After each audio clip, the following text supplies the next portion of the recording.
Okay, so hi, my name is Daniela Preglia. I'm an Associate Registrar Administrative here at Innis College. I'm responsible for taking care of all the scholarships and bursaries here at the college. I also do the financial counseling, so if you ever wanted to come and talk to someone about money in general or budgeting, anything like that, I would be the person that you are likely meeting with. I also do some academic advising and some event management here at the college. So I'm going to be giving you this presentation. I'm going to be talking about two big topics. So I'm going to go over how to use ACORN. I know in this morning's presentation, when I asked who had logged into ACORN, most people had said yes. Can I just get a show of hands? Who has logged into ACORN? Okay, so most of you. All right. So some of what I'm telling you, you might already know, which is great. If not, maybe you'll learn a couple things, and then I'm going to get into the money portion of the presentation.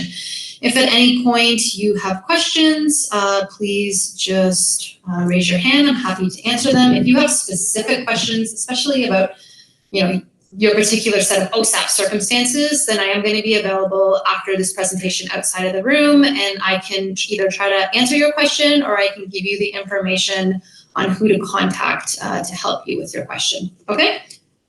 Okay.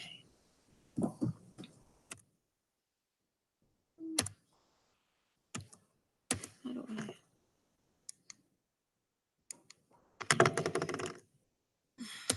Sorry, everyone. I don't know how to advance these slides.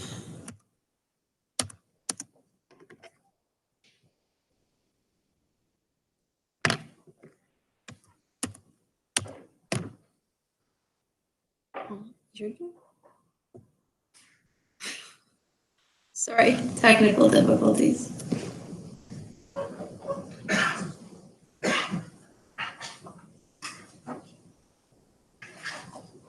Okay, well, while someone is coming down there's someone. I would ask if anyone has questions, but you probably have questions about stuff that I'm going to answer. So hopefully we'll get started in just a second. Sorry, I can't advance the slides. I don't know either.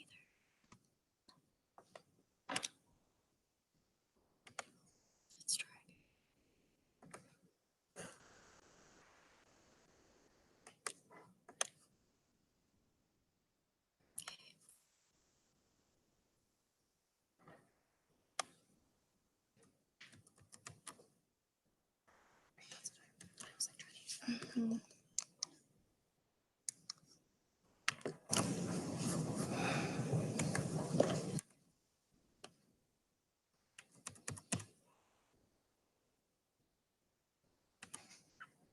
Do you want us to see if we can play it from upstairs?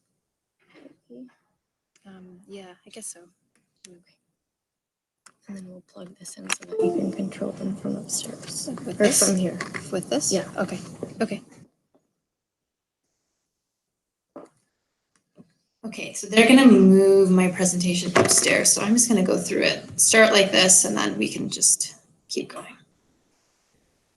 Okay, so the goals of today's session, I'm going to help you understand ACORN, how to navigate it, and there's also some other various tools, online tools that will be useful to you either now as an incoming student or throughout your all 4 years here.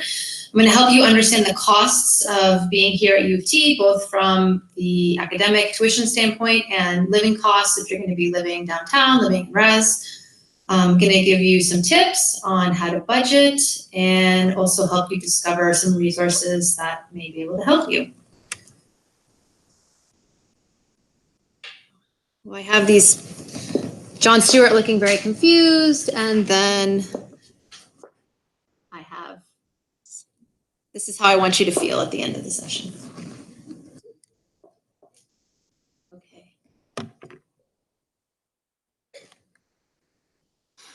Okay, so most of you are probably familiar with this screen. This is where a whole bunch of student web services are located. If you go to this URL, you'll be able to link to ACORN. Degree Explorer is another really cool tool. It helps you plan your progress in your degree and in your programs. Something that you'll probably use more so in upper years, but even now as you enroll in courses, you might find that helpful. There's also the financial planning calculator. It's another budgeting tool that you might want to use, especially now if you're planning for September.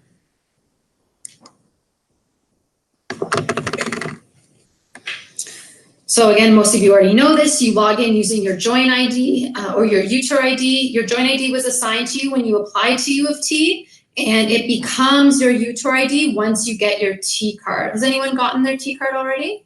A few people. Okay, so there are instructions that you should have received from the TCard office about how to do that. There's different legal documents you have to provide depending on whether you're a Canadian citizen, a permanent resident, or an international student. So just make sure that you review what you need to bring with you, because there is official documentation you need to bring with you in order to get your TCard. And then once you get your TCard, you can set up your U of T email. And I recommend once you have your U of T email, you update it on ACORN so that your official U of T email is linked in ACORN. Technically, as administrators and faculty, we are supposed to be communicating with you with your U of T email once school begins. Okay, so this is the dashboard.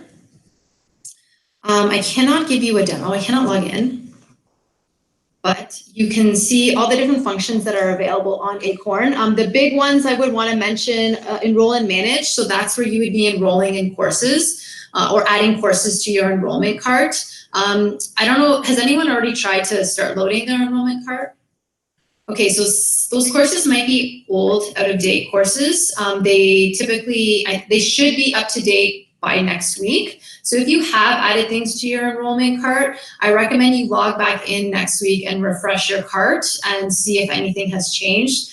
Because what you don't want to happen is on course enrollment day, you realize that you filled your cart with a bunch of courses that are out of date. But they should be, everything should be current as of early next week.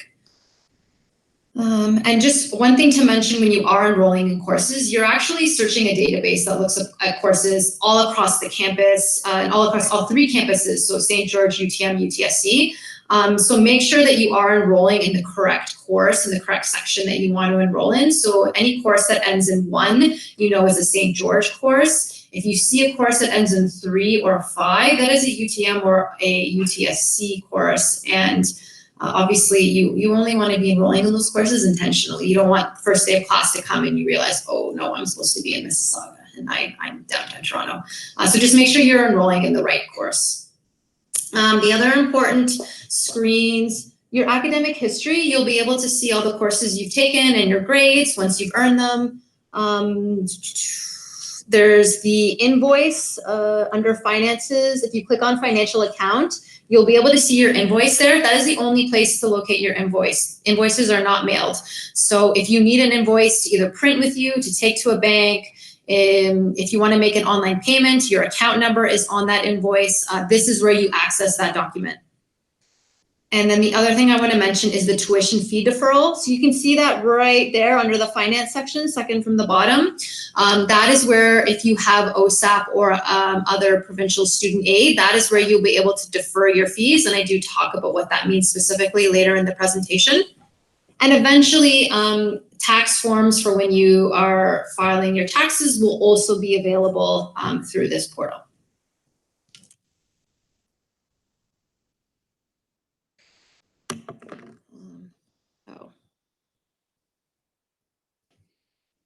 So I had a demo. Can you guys play? Yeah, can you do the first one? It's a really short 1-minute video, not even. So this shows you how to enroll in courses. You go to enroll and manage, click courses. You can search, make sure you're on the right session. I think you guys will only have the one session because you're brand new, but eventually you'll see multiple sessions. And see what I mean, all the different courses that are available. And then in this case, there's only one lecture section. In some cases, there might be a whole bunch of lecture sections. And then you just, if you're in the enrollment period, you'll be able to enroll. If you're not in the enrollment period, you'll be able to add it to your enrollment cart. And then they're just showing you that your enrollment card is now empty because you enrolled in it. Can you play the third video? So this is just showing you how to add a course if it's already in your enrollment card. So let's say you've added a bunch of stuff after July 19th. And then it's July 25th, it's the beginning of your enrollment period. You see that there are things in your enrollment cart, and then pending space availability, you'll be able to just click enroll. Yeah, and if the course is full, then you could waitlist the course. Okay, thank you. Does anyone have any questions about that?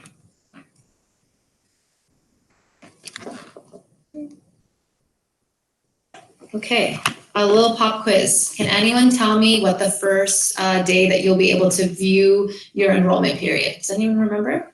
Yeah? Yeah, July 19th. Okay, what about the first day to enroll in courses? Yes, July 25th. And then one slightly harder question. The day to register or defer your fees. At the very, very back, your hand was up, the sweater. Yeah, August 28th. Okay, good job.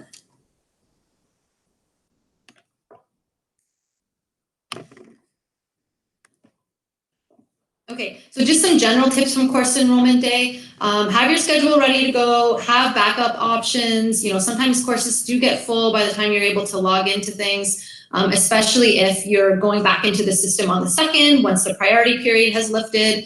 So just have different options available.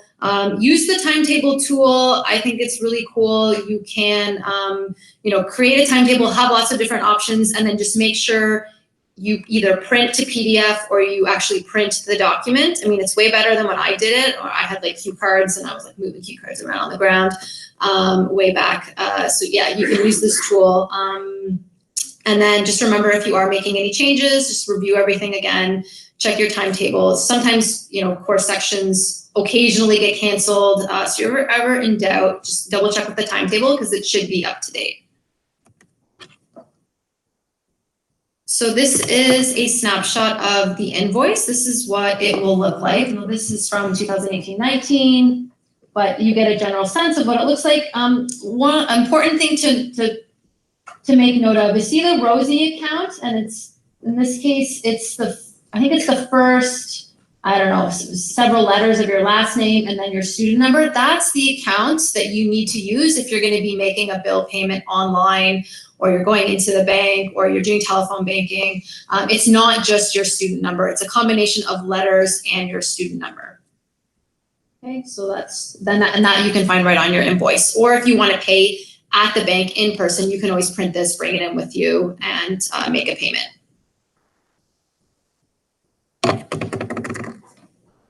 Okay.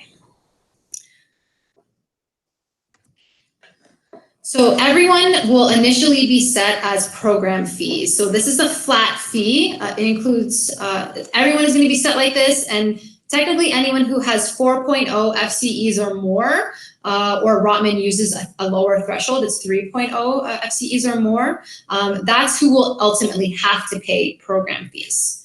How your count is determined, it's whatever F and Y section course codes you are in as of September 18th. And then whatever S section course codes you are in as of January 19th, 2020. These are the fees for this upcoming year. So domestic students, it's $6,100, and international students, it's just over $53,000. Incidental fees are roughly $1,600, and the UHIP in previous years for international students, it's been $624. I'm assuming it'll be the same. It could be slightly different. And something else to note is that computer science and commerce students do pay higher fees beyond year one. And if you ever, say, transfer into one of these programs in an upper year, you would owe retroactive fees from year 2 onward. Come and see us. If you fall into that situation and you want to go over what the financial impact would be, you can come and talk to us and we can help you.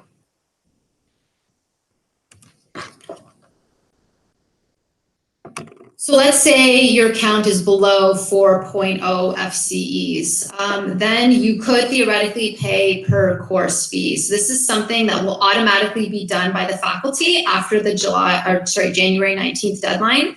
But if you know in advance that you're going to be taking 3.5 FCEs or less, it is something that you can request fee change. You can request that change occur sooner. I'm assuming most of you in first year are probably going to be taking something like 5 and 5 classes, maybe this doesn't apply to you, but just know that it is an option technically in first year and in future years as well. Again, commerce does have that lower threshold. So for commerce, you would have to gain 2.5 FCEs or less to qualify for per course fees. So I have listed what those fees are. So this is per half credit, 610 for domestic, 5,300 for half credit international students. I have the incidentals. If you're a full-time student, part-time student, the amount of your incidentals does change. And just one thing to be aware of is if you are paying per course fees, if you are adding and dropping courses, especially close to the deadlines to do so, you can move back and forth between program and course-based fees.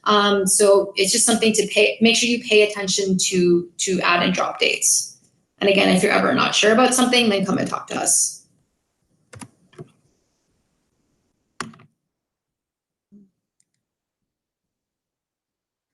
So maybe you have heard about this. This is something new this year that the provincial government is mandating that all universities participate in. You will be able to opt out of non-essential incidental fees.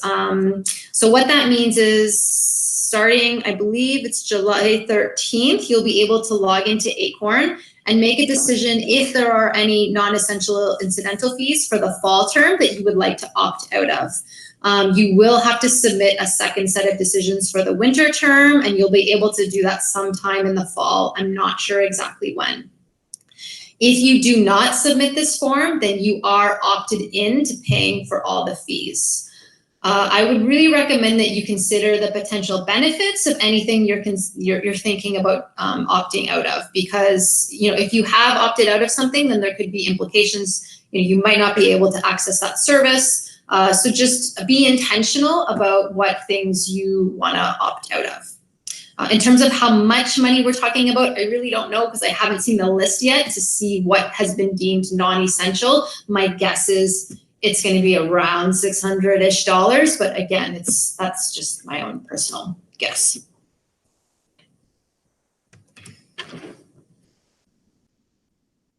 Okay, so how to pay your fees. So if you're paying from Canada, you can pay through any Canadian bank. Online banking is probably one of the main ways people pay.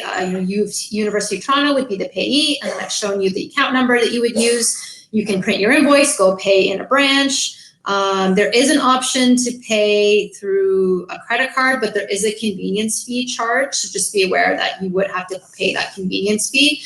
And if you are paying from outside of Canada, there's Western Union Global Pay, or you can technically pay with a bank draft or money order. There is some information on Student Accounts website, and their website can be a little bit hard to navigate. So if you're looking for really specific information and you cannot find it, just email us and we can send you the link about where to look.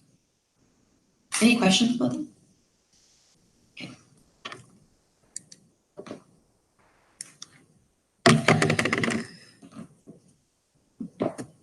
Okay, so refund deadlines. If you are paying program fees, you remain in program fees until you drop, below there's the different thresholds that we talked about. If you are paying program fees and the only way to get a refund is if you're dropping everything. So say you're canceling the winter term, you might be able to get back 50% of your fees. Yeah, so that will vary. There are different deadlines. And then for per course, you are paying per course fees and then you're dropping, there is a fee refund schedule, and it is based on how much of the course has been completed. There are different deadlines for F and S courses, and there are different deadlines for Y courses. So again, just contact us if you need that specific information. I feel like I say that a lot, but it's true. So a couple of notes to remember: if you're dropping a course, even within the first couple weeks of class, you're still responsible for paying for it, or if you're in per course fees, paying for a portion of it. It's important that you pay attention to what courses you have waitlisted, because If you're in a waitlisted course and a spot opens up and the waitlist is still open, then you will automatically be added to it, and you will be responsible for any fees that you incur from it.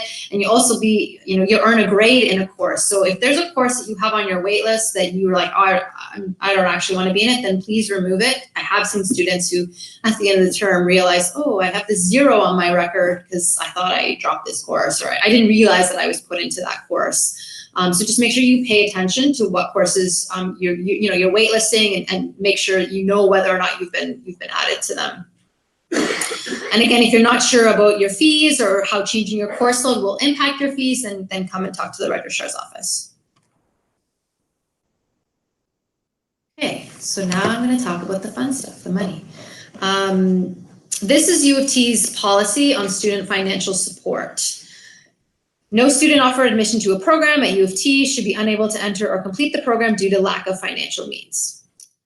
So what this means is that there are many measures in place to help students, but the presumption is that students do use expected resources first. And I would say the big thing that this financial guarantee relies on is that you do have OSAP or other provincial student aid. International students, there's not as much financial support available because international students are expected to have the resources available when they get their study permit to come into Canada. So if you are an international student and you find yourself in a financial emergency, then definitely come and talk to us, and there are things we might be able to do.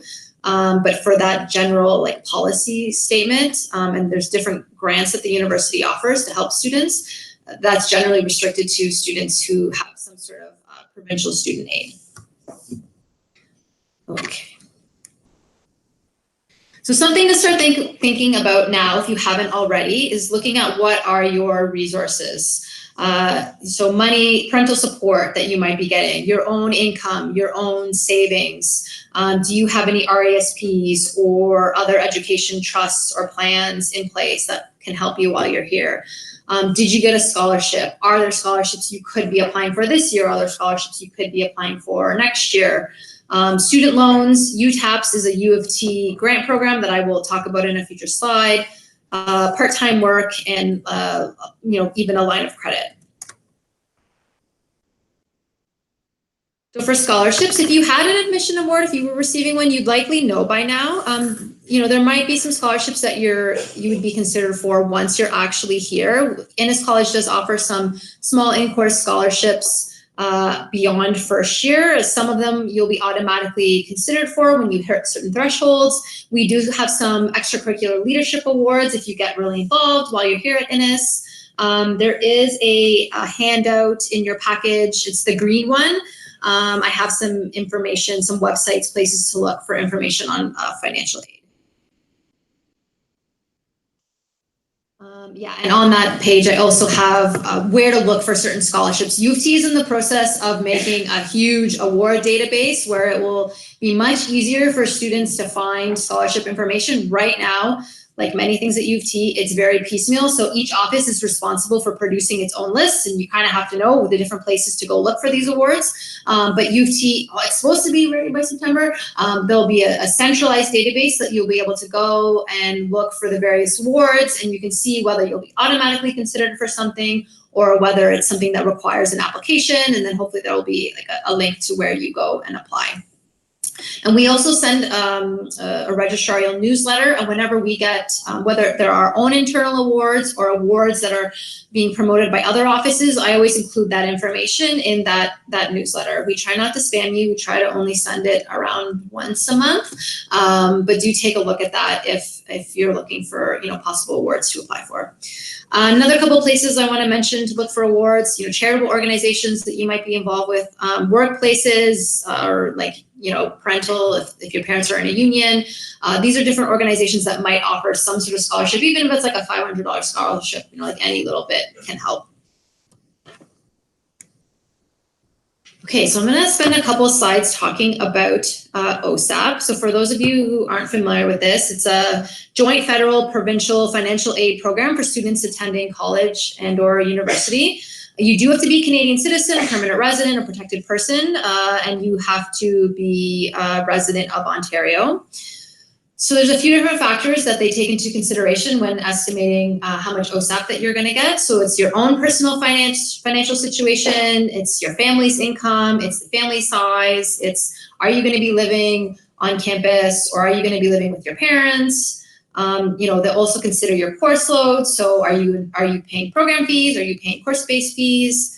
And then there are standard amounts that OSAP considers for your living expenses. So I don't remember what the max is off the top of my head, but there is like a max living expense amount that OSAP will consider you for. It is an average across Ontario, unfortunately. So even though we all know that it's more expensive to live here in the city, whether you go here or whether you live in Waterloo, I went to Laurier, it was a little bit cheaper to live there.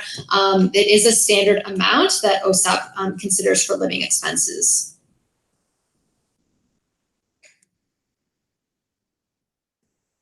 Okay, so there's normally two portions to your OSAP. There's a loan portion that has to be repaid, and then there's a grant portion that does not have to be repaid. It's typically released in 2 installments. You normally get a little bit more in the fall, a little bit less in the winter. Loans do remain interest-free while you're in school full-time, and that interest does not have to be repaid. You don't have to start repaying your loan until you're done school. You normally have a 6-month grace period to start repaying your loans, although interest does accrue during that period. And grants typically do not have to be repaid, assuming that you meet OSAP's academic and other requirements that they have. So let's just say you take a bunch of classes, and if you have to pass at least 3 courses per term if you have full-time OSAP. If you fall below that requirement, that could have implications on the grant portion of your funding and other implications.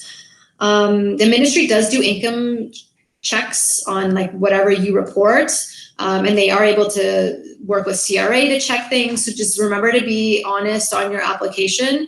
And if there are any changes or you make a mistake, it is something that you need to update Enrollment Services. There is an option in the OSAP application to submit new documentation if you ever wanted to report a change to Enrollment Services. Enrollment Services is the office on campus that has your has your OSAP application and can actually go in and make changes if necessary. So OSAP funding is automatically directed to any outstanding fees first. So this will happen in the fall and this will happen in the winter. And if you have, if you're receiving more OSAP money for a particular term than the fees for that term, then you will get that difference deposited to your bank account. Obviously, if the inverse is true, if you get less OSAP than what can cover that term, then you would owe those fees. And then I have a couple of examples here where you can see in the first situation, the student would get $2,500 paid to their bank account. And in the second situation, they would owe $1,500 for the fall term.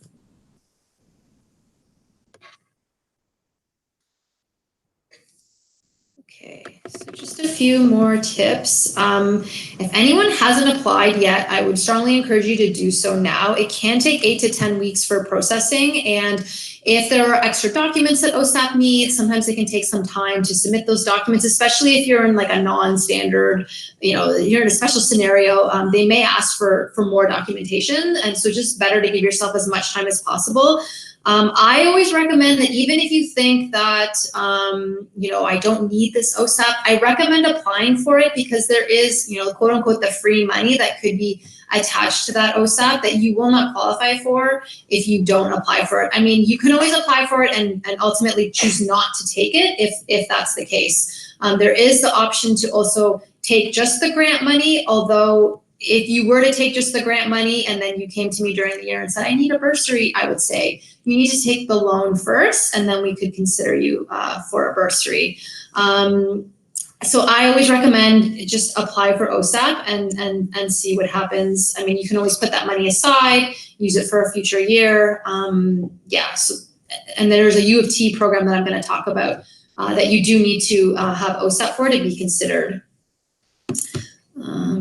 And I'm going to talk a little bit about deferring your fees in a future slide. So I think that's it that I'm going to talk about OSAP. Does anyone have any general questions about OSAP? Yep.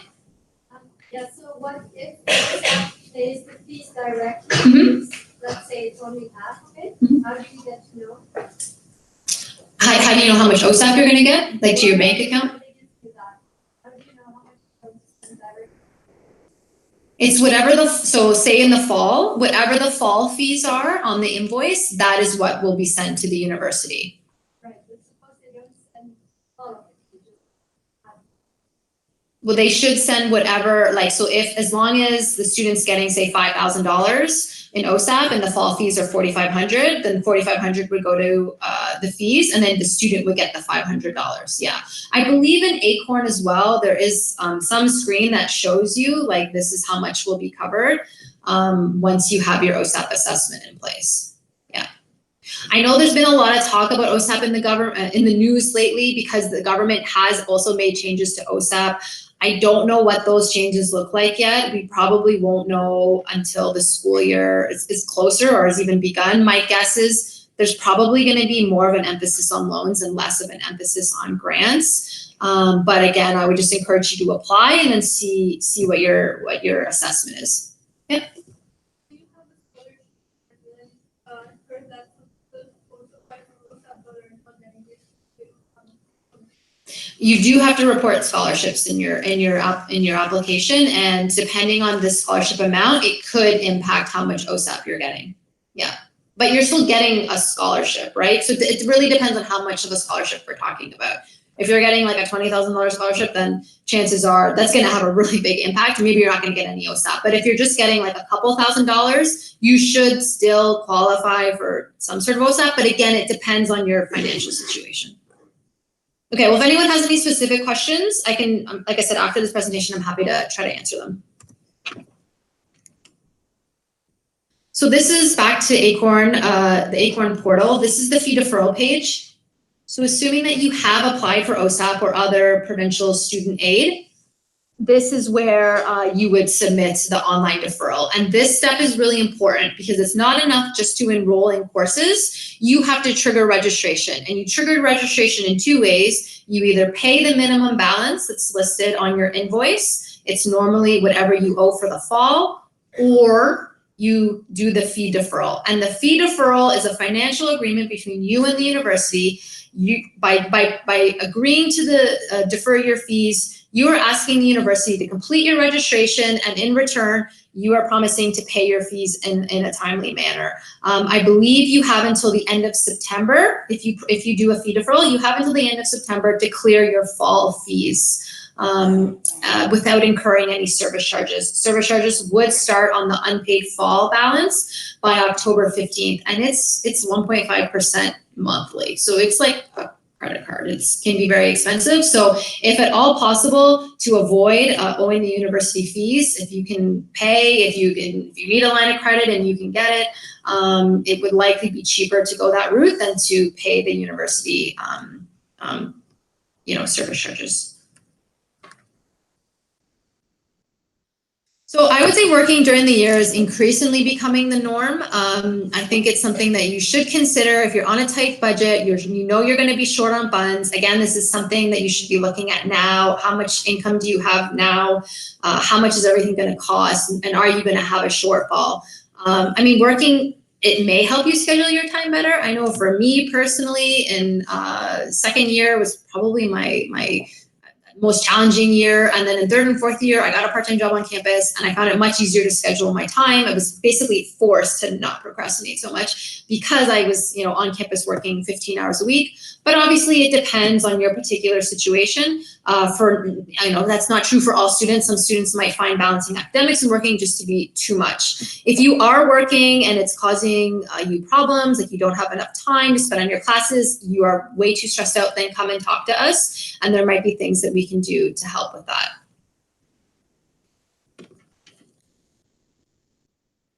So we do have a career and co-curricular learning network on campus. They can help you learn how to get the jobs or experience you want, whether it's during the school year or during the summer. We do have, the university has like thousands of work study positions. So they're part-time jobs on campus. Normally with work study, they're more flexible roles because we are all university administrators. We understand that there are going to be periods where you're going to have exams, you're going to have tests, and you're going to need to maybe take some time off in order to prepare for that. So that's something to consider. Those work study jobs should be posted on the Career Learning Network later in August, like I would say mid-August. So definitely if you're thinking about applying for a job on campus, that's somewhere to start. And if you see a job that interests you, apply sooner than later, because the hiring is done on a rolling basis. So even though the deadline is say like mid-September, the position might be hired by then. So if you see something that you're interested in, then apply sooner than later. So I'm going to go through some of the costs that you should consider, and these are costs that I would call fixed costs. So these are costs that, you know, it's a standard amount, it's not going to change. Your tuition, residence, if you're in residence, meal plan. You know, for those of you who are, is anyone in Chestnut residence? No. So for anyone who is in Chestnut residence, there's a mandatory meal plan component that you have to pay for in addition to the living costs. If you're in Innis residence, then you don't have to buy a meal plan. You're responsible for your own food. You could buy a meal plan, or you could decide to buy groceries. There's moving costs, so it's just getting set up wherever you're living, whether it's in residence or if you're, you know, renting somewhere downtown. And then there's also transit costs to and from campus. You know, if you're commuting from a, you know, somewhere in the GTA, that's a cost that's not going to change every month. And then some of the variable costs to consider: your food, I would say, is a really big one. Clothes. I think it's important to have some money for entertainment, and I talk a little bit more about, you know, what that looks like. And then all the little things that you're going to need while you're here. So these are some estimates that I've come up with. Oh. Sorry, guys. Advancing my own slides. So these are some estimates that I've come up with because I run the bursary program here at Innis College. I do see the kinds of numbers that students are reporting on their bursary. So part of this is based on my own, you know, personal knowledge, opinion, and then part of it is based on what I see students reporting. Food, I mean, food is a big one. If you are eating out every day, all 3 meals, I mean, I think $30 is probably under what you could possibly spend. But let's just say $30 times 7 days a week times the school year is something like 34 weeks. That's $7,140. So, you know, you probably can't afford to eat out 3 meals a day every single day. Or maybe you can, and that's fine, that's a choice, but just know that wherever you're spending your money, there's a choice and there are consequences to that. I think if you're, you know, living in the residence and you do not have a meal plan, I think a reasonable number is around $100 a week.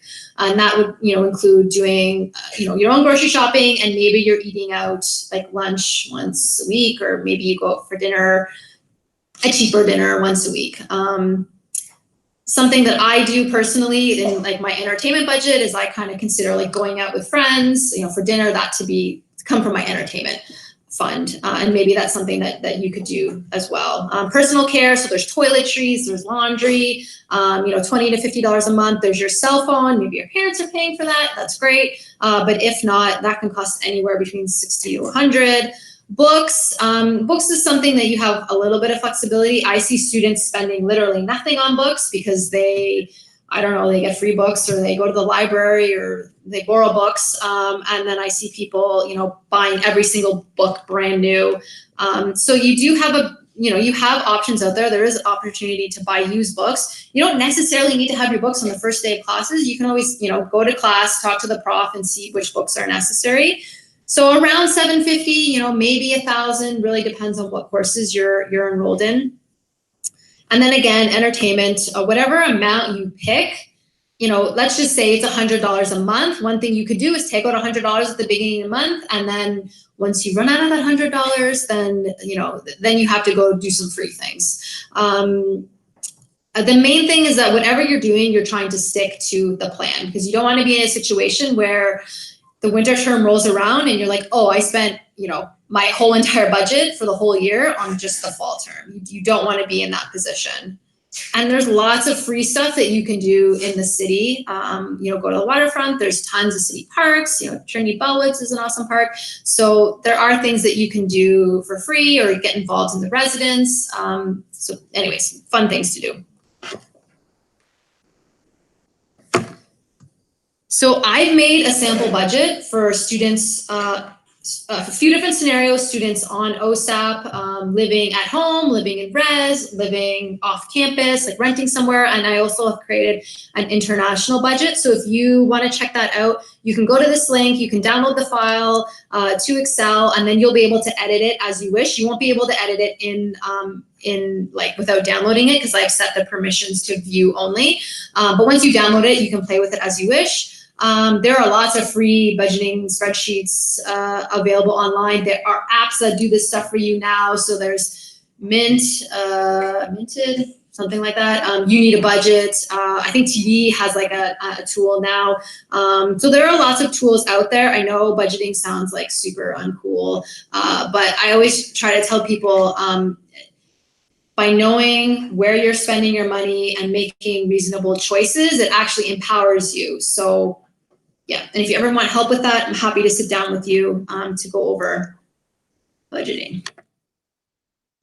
One thing that you could do during the summer is just track your expenses, even for 1 month, whether you like buy everything on debit, and then you can go into your bank account and see, where did I spend all my money? Or you keep all your receipts for 1 month.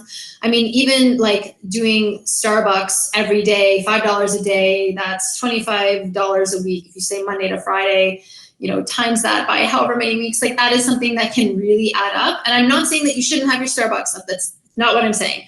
I'm saying that you get to make intentional choices about where you spend your money, and it's just good to be aware of how you are currently spending your money, and then maybe you can make different choices if you need to. You know, you are going to be here for a full 8 months. You know, for some of you, you're going to have to pay to go home over Christmas. You know, the residence isn't open over Christmas, so if you're staying in the res, you will have to find somewhere to go. So these are all these things to be aware of now.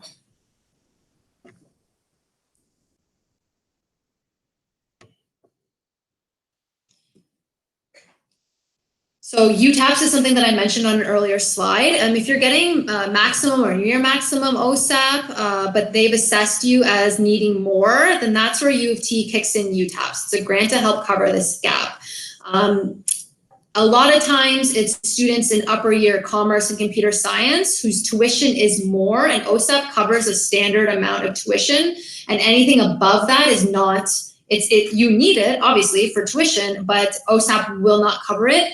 UTAPS is this U of T grant that will come in and make up that difference. The main thing to keep in mind is that if you have OSAP, you are automatically considered for UTAPS, and there's nothing that you need to do. You will be considered, and if you are getting anything, you should find out later in the fall term, like October or November. Anyone, do I have anyone from out of province here? Okay, well, for anyone who might be listening online or watching this later, if you're from out of province, there is an application you have to fill out, and you do need to have an out of province student loan to be considered for this. Enrollment Services also has an estimator. So if you're wondering now, like, would I get any UTAPs? You can also go to this link and fill out the information and see what it says. So INIS does have grants. We have grants for the fall and the winter terms. If you are a domestic student, you can apply using there's a form on ACORN. I think it's called undergraduate grant. It's normally open September to March. Once you fill out that application, you'll get an email from me, and I'm going to ask you to come into the office to talk about your application. These are the types of questions that I normally ask. So like, are these expenses fair? Are they reasonable? Are you utilizing all your resources? So like I said before, you know, do you have OSAP? If you don't have OSAP, you know, what are the reasons behind why you don't have OSAP? And did you have any unforeseen expenses, and is it an emergency? I mean, the grant is not a huge amount of money. I believe the max this year is up to a max of $6,000. And we have a limited pool of funds. So if you're ever in a situation where you have a shortfall or you have an emergency, if you're not sure what to do, then come and talk to us, and then I can advise you about whether or not I think you should submit a grant application. If you're an international student, you are also eligible to apply, but you cannot use the online application. You have to contact our office, and then we can send you the application to fill out. So in the summer, there's no grants, there's no UTAPs. Unless you can really afford not to, we recommend you work and save money. If you take courses in the summer and say you can't pay for all those courses, it will prevent you from registering from fall winter until everything is paid in full plus you can make your minimum payment for the upcoming term. Basically, you can't carry forward a balance, and it doesn't put you in a good financial position. So unless there's really a need to take summer courses, I recommend taking the summer off. I also think it's good to have a break, both like physically, mentally, especially when it's summer and it's nice out. I just don't think it's always necessary. So some other resources I wanted to mention. So there's lines of credit that could help if absolutely necessary. I've heard of students who have been able to get a line of credit without a cosigner. I think it depends on your it depends on your credit. It depends if you have a job. I think in a lot of cases you would need some sort of cosigner, and often you do have to pay the interest for whatever portion of the line of credit you've used every month. So I would consider this as like a last resort if absolutely necessary.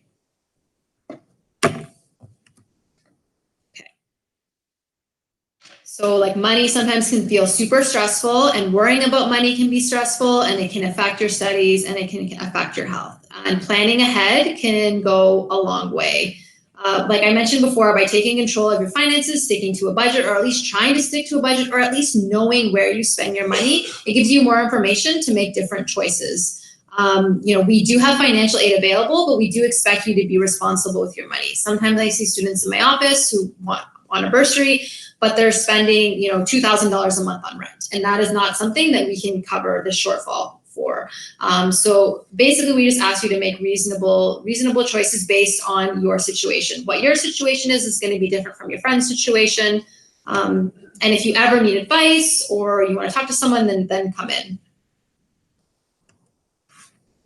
Yeah, just what I just said.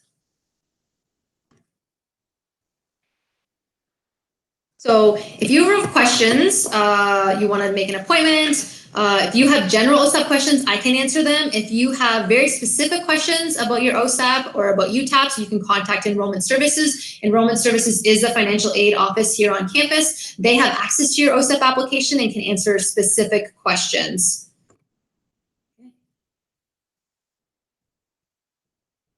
Oh, and then there is a student survey that we asked you to fill out. I believe it's the yellow page. So whenever you're leaving here today, I'm just reminding you to fill that out, and you can just leave it with one of us, or you can slip it under our door, the registrar's office right there.